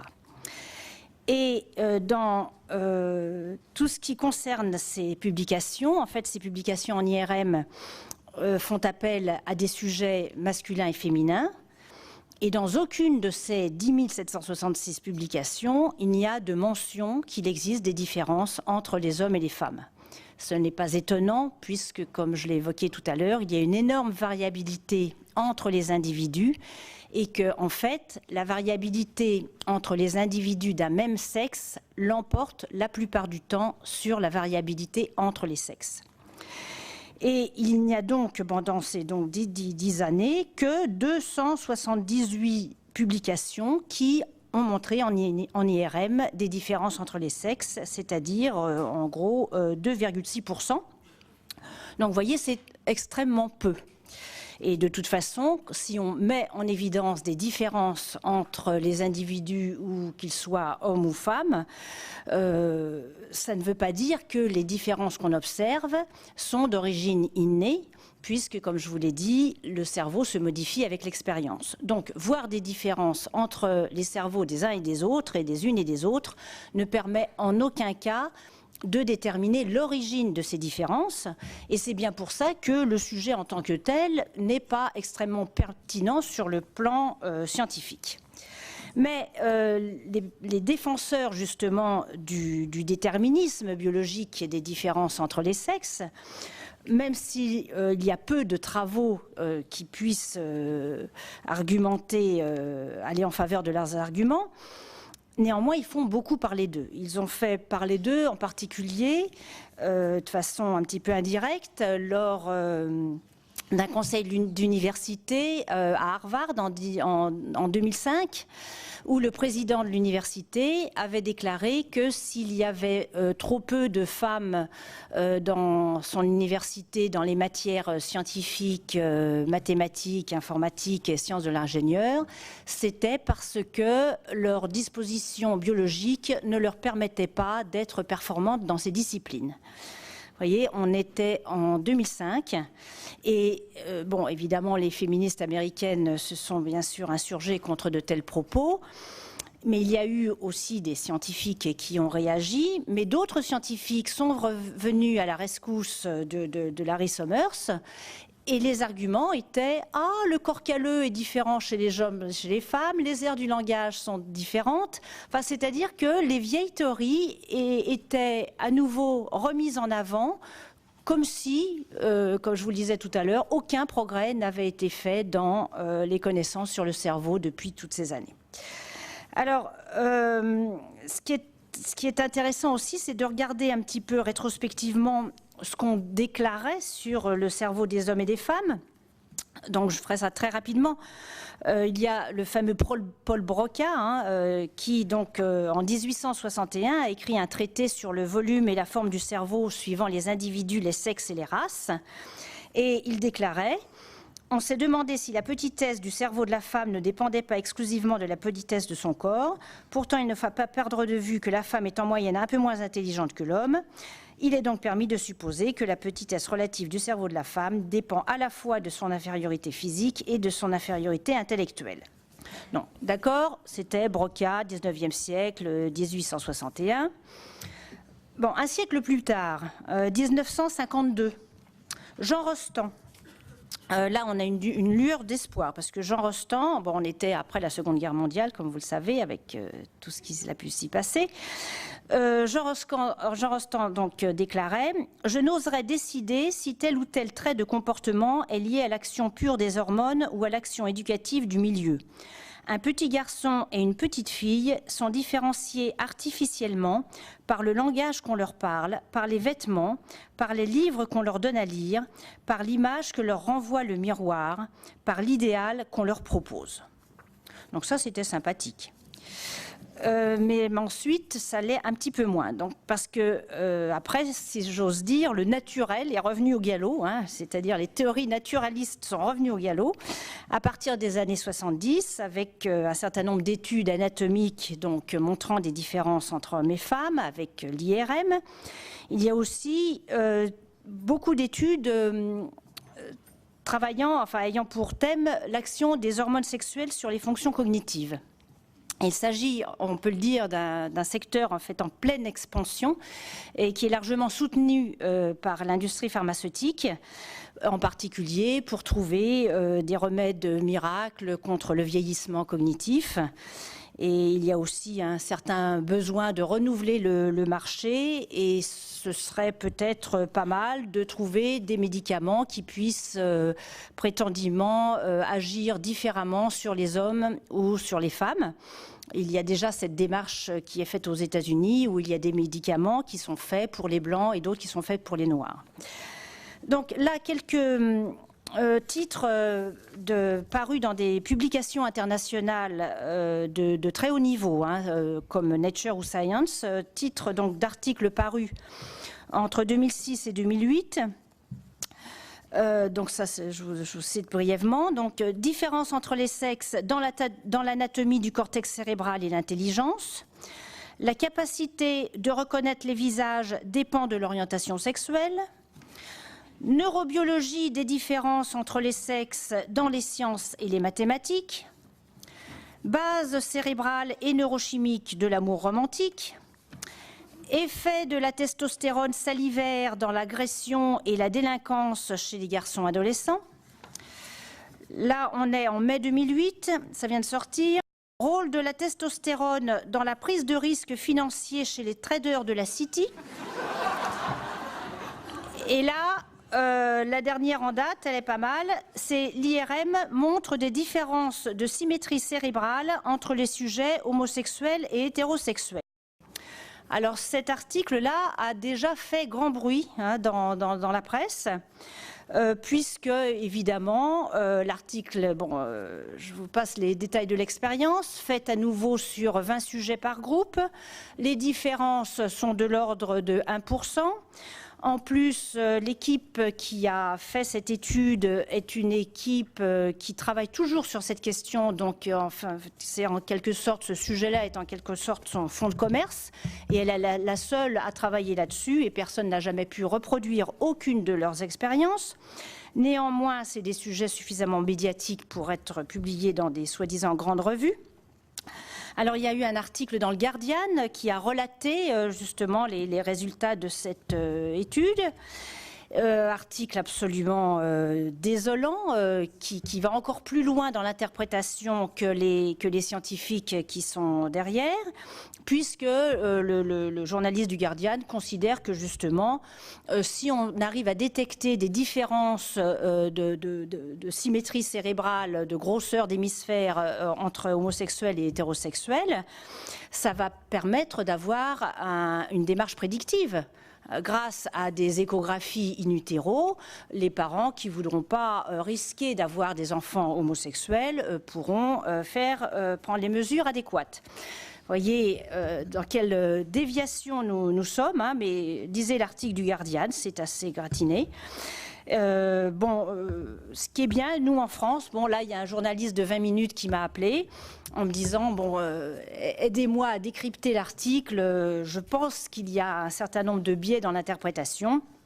Une fois de plus, ça faisait plaisir d'aider le journaliste de 20 minutes à remettre un petit peu les neurones à l'heure, si j'ose dire.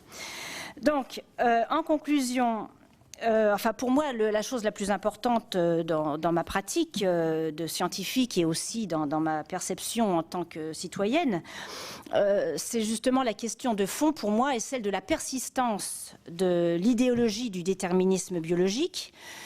Les raisons à cela sont multiples. Il y a bien sûr des raisons purement idéologiques et en particulier avec le retour des systèmes politiques libéraux. Il y a régulièrement un regain des idées déterministes, mais il y a aussi quelque chose qui est, à mon sens, radicalement différent de ce qu'on a connu, par exemple, au XIXe siècle ou au début du siècle. C'est le pouvoir du marché qui se trouve derrière les espoirs suscités par des nouveaux traitements qui feraient que, de façon différentielle, on puisse traiter les hommes, les femmes, tous les aspects associés au vieillissement cognitif dont on ne cesse de vous parler en permanence, puisque, a priori, ce serait... les hormones viendraient à notre secours pour empêcher les risques de maladie d'Alzheimer et autres prédictions fondées absolument sur aucune donnée scientifique sérieuse. Donc voilà, le constat est un petit peu triste. j'espère que lors d'une prochaine réunion, on sera plus optimiste. Ceci est pour ma part le pessimisme au fait de baisser les bras et que je n'ai pas envie de baisser les bras. Je ne vais pas dire non plus optimiste, mais voilà.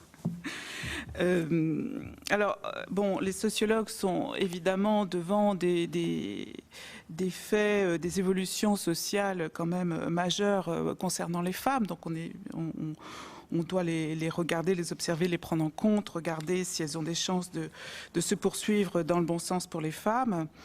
Mais on doit aussi ne pas oublier nos combats antérieurs prouvent que ces acquis du féminisme et des sciences féministes ne sont jamais définitifs.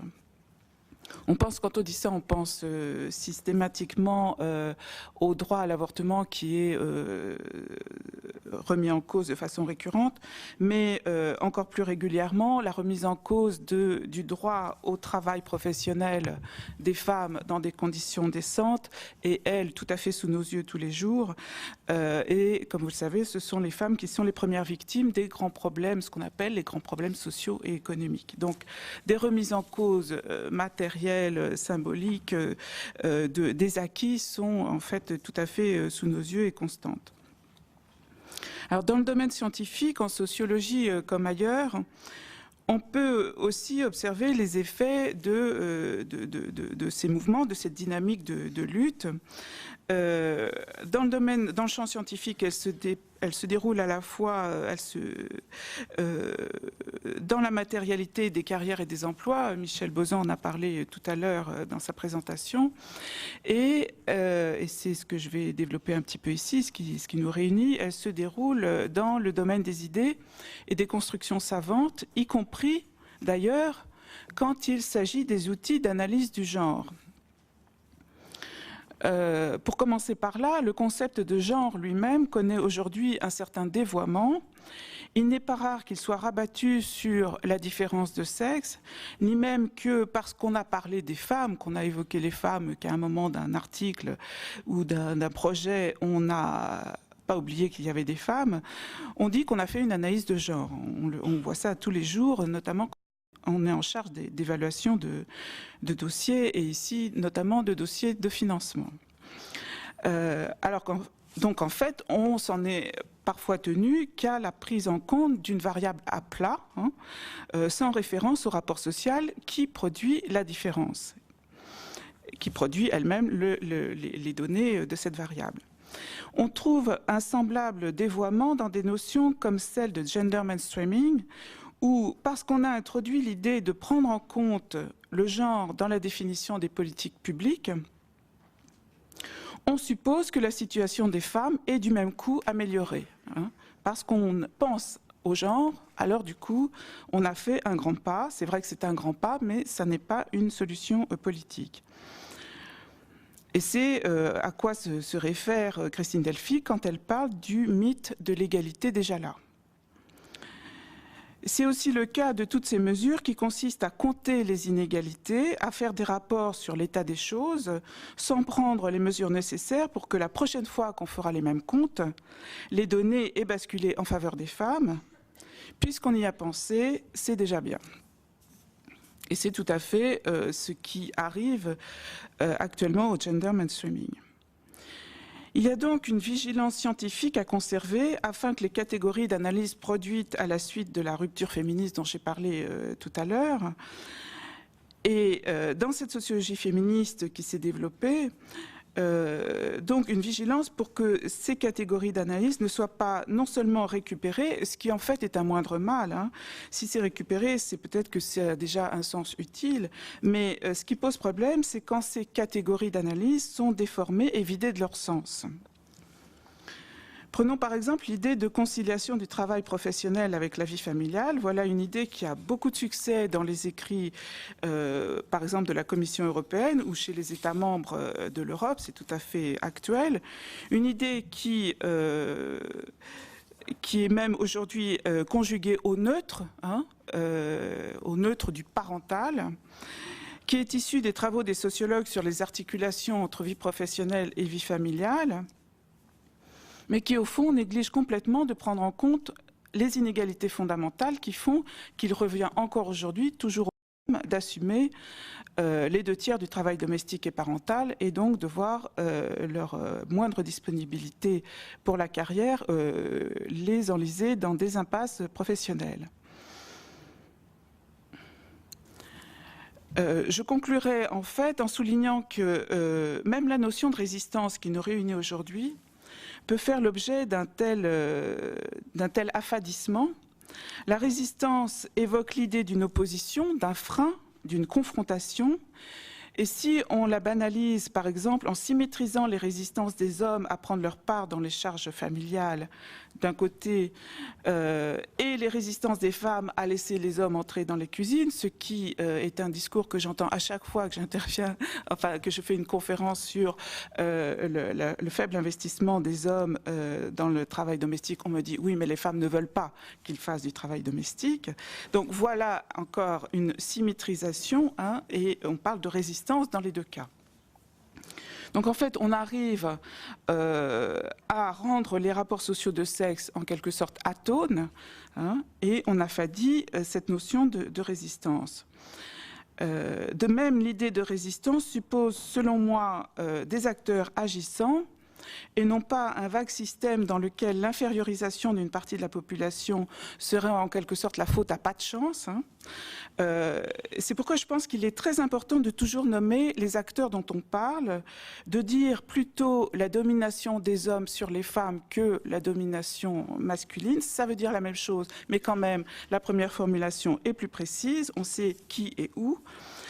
Et de dire plutôt les résistances des hommes au changement social en faveur des femmes, c'est un peu long, que les résistances aux inégalités sans dire qui fait quoi et sans dire, en faisant comme si finalement on ne savait pas très bien de qui les résistances sont le fait. Merci. Merci à tous les intervenants. La parole est maintenant à la salle. Je vais prendre un premier tour de questions. Alors, il y a une première question. J'en vois 5 ou 6. Allez-y. Bonjour, Catherine Vautier. Je voulais poser une question à Madame Devreux. C'est elle, je crois, qui a parlé de la façon dont la société nomme les groupes. Je pense qu'il y a une différence essentielle dans la nomination, dans la façon dont on nomme les garçons et les filles, puis les hommes et les femmes, car un homme a la chance de naître monsieur et il restera monsieur jusqu'à la fin de sa vie, alors qu'une petite fille est mademoiselle, puis elle est éventuellement madame, et ensuite quand elle est divorcée, après avoir pris le nom de son mari, elle peut reprendre son premier nom, donc en fait elle a une identité qui est mouvante. Alors pourquoi je pose cette question? C'est parce que je suis à la place numéro 53, celle de monsieur Perrault. Ça ne me gêne pas du tout. Mais ce qui me gêne, c'est qu'à gauche, il y a Madame Valadon et à droite, Mademoiselle Brun. Et je suis gênée d'apprendre la disponibilité sexuelle de Mademoiselle Brun.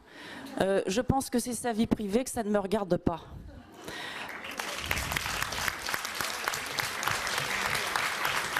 Je voudrais savoir si vous pensez que l'on doive légiférer pour supprimer le mot mademoiselle. Merci. Marie-Christine Aubin.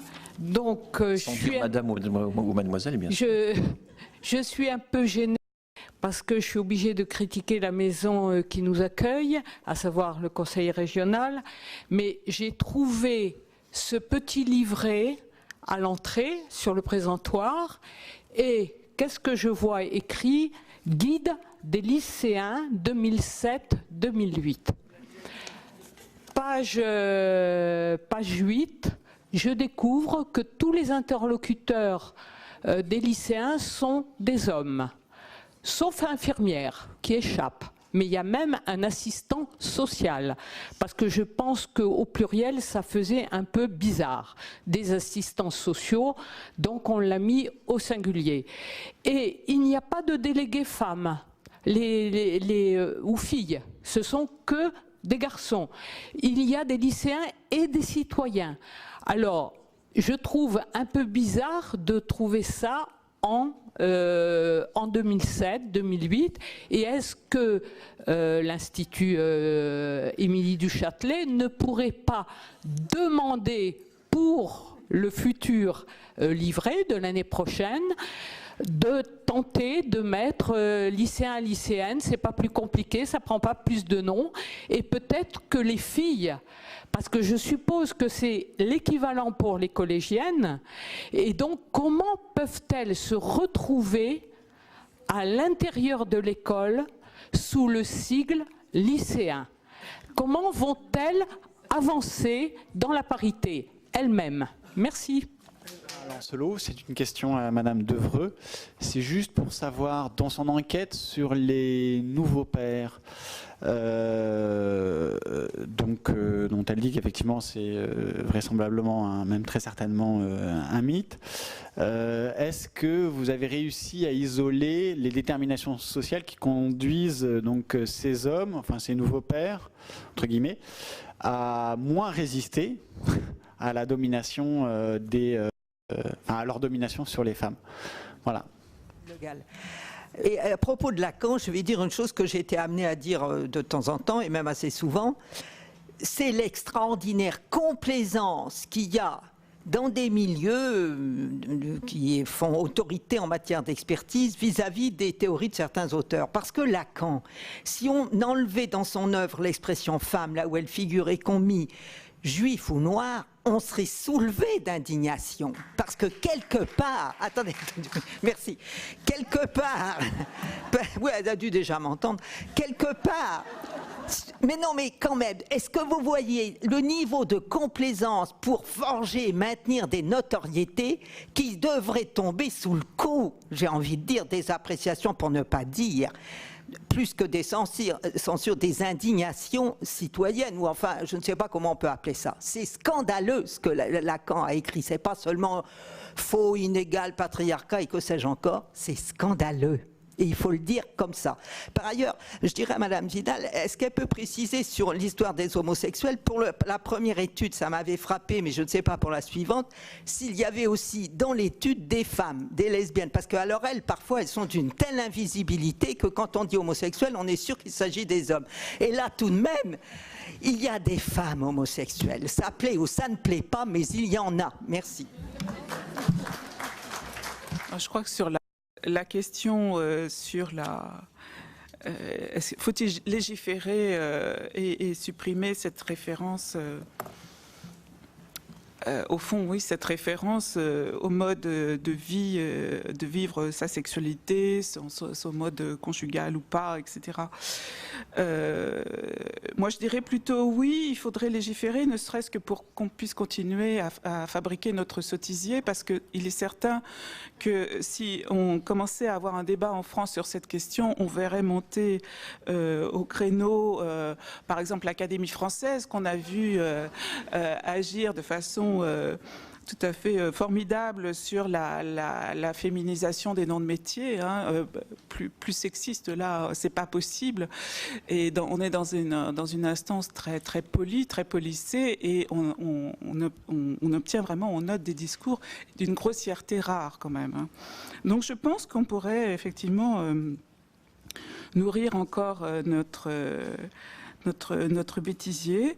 Et je pense qu'évidemment, il faudrait complètement arrêter de marquer ces rapports à la fois d'âge et de sexe. Il resterait la question de savoir comment...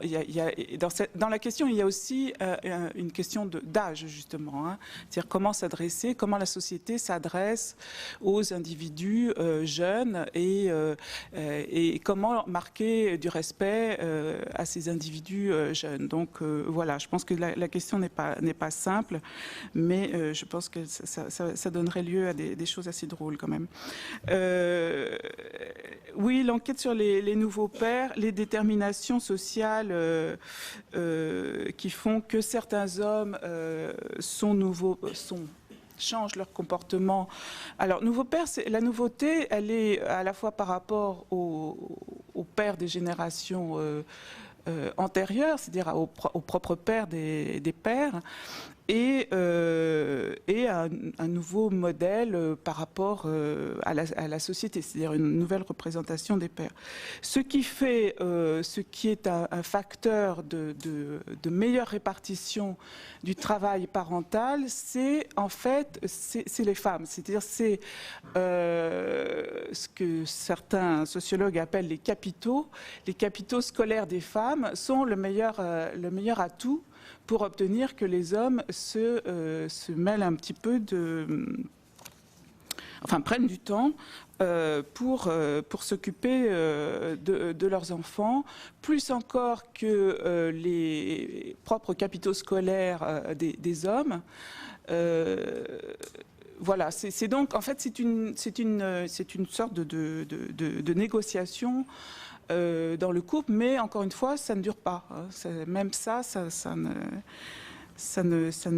maintient pas le changement. La dernière étude fantastique par le mois dernier, comme par hasard, évidemment, il y a eu effectivement des groupes d'hommes et de femmes homosexuels et hétérosexuels comparés les uns aux autres. Et ce qui arrive, c'est qu'on, soi-disant, constate que les hommes homosexuels ont un cerveau comme les femmes et que les femmes homosexuelles ont un cerveau comme les hommes. Aucune originalité dans le raisonnement et dans la pensée. Hein. En plein dans le stéréotype. Le problème, c'est d'interpréter, en effet, le succès de Lacan lui-même, le fait que toute une série de discours pendant 20 ans ont été invisibles. En effet, c'est... Et je parle en m'incluant d'ailleurs dedans, parce que une certaine lecture de morceaux séparés qui ont été publiés en même temps ne donnait pas du tout l'idée de ce qu'on trouve pourtant partout dans les séminaires de passage complètement scandaleux concernant les femmes et les homosexuels. Il y a des choses sur les homosexuels. Alors, sur les homosexuels, j'ai pu intervenir au moment du Pax en faisant un florilège de discours mais la chose n'est pas terminée pour autant. Donc il y a une véritable interprétation aussi de la séduction de Lacan à l'égard des philosophes qui se poursuit. Et on assiste par exemple à un phénomène tout à fait extraordinaire, alors même que Lacan lui-même, son école s'est effondrée, ses écoliers sont devenus des groupuscules sectaires qui fonctionnent avec la force aussi des groupes sectaires de reproduction permise par l'analyse, c'est-à-dire avec la perversité que ça suppose dans la reproduction des sujets. Une série de gens qui ont une notoriété philosophique et pas des moindres sont restés lacaniens et se réfèrent à tout bout de champ au grand autre ou au petit ou au moyen autre, si ça existe. Donc je pense qu'il y a une grave responsabilité aussi des intellectuels dans la diffusion du lacanisme.